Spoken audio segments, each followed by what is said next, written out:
Okay, so another absolute value inequality example. Again, you have to isolate the absolute value, which means it has to be by itself. So right now, this 9 is being multiplied times our absolute value, so we have to move that 9 to the other side. So we undo multiplication with division. So now those cancel. I get the absolute value of negative 4n is less than or equal to 8. Now I have the absolute value of negative 4n is less than, so this is an and inequality.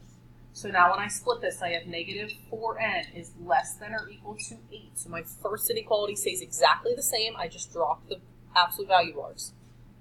And negative 4n, I flip the inequality sign to greater than, and I make that 8 a negative. Now I'm just going to solve them both by dividing by a negative 4. So I'm dividing both sides by a negative 4. I get n. Now remember, when you divide an inequality by a negative number, you have to flip that inequality sign. So this becomes n is greater than or equal to negative 2.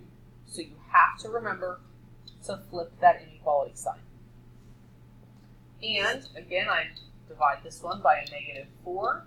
Same thing happens. This greater than or equal to sign is going to flip to become less than or equal to, and I get a positive 2 when I divide negative 8 divided by a negative 2.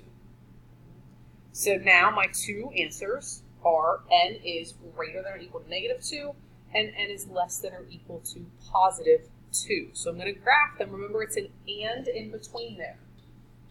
So our shading should overlap. It needs to be in between negative 2 and positive 2. So I put them on my number line. I have a negative 2 and a positive 2. They are both solid because they're both have the equal to sign underneath. So I need a solid point at negative 2, a solid point at positive 2, and all of my answers have to be larger than negative 2, but they also have to be smaller than positive 2. So that's your solution. Okay, next example. In this case, again, we have to make sure that we're isolating that absolute value, but we have two numbers that are connected to it. So we need to start with the addition or subtraction one first. So the first thing that needs to move is that minus 4. In order to move that, we're going to add 4 to the other side. So I still have a 2 on the outside, 7p minus 8 inside of the absolute value bars, and then this becomes less than 96. Now you have to get rid of the 2 that's being multiplied on the outside. So we're going to divide both sides by this 2. Those cancel. I get the absolute value of 7p minus 8 is less than 48. Now the absolute value is isolated, it's by itself, so now you can split into two equations. Again, this is a less than sign, so this becomes an and inequality.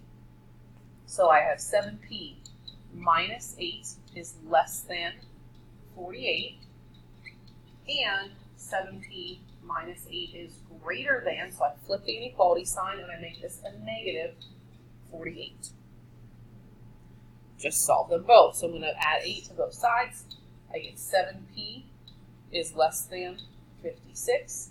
Divide both sides by 7. We get p is less than 8 for our first answer. Again, add 8 to both sides, so we get 7p is greater than negative 40. Divide both sides by 7. So we get p is greater than, now this one doesn't divide nicely, so you just end up with negative 40 over 7.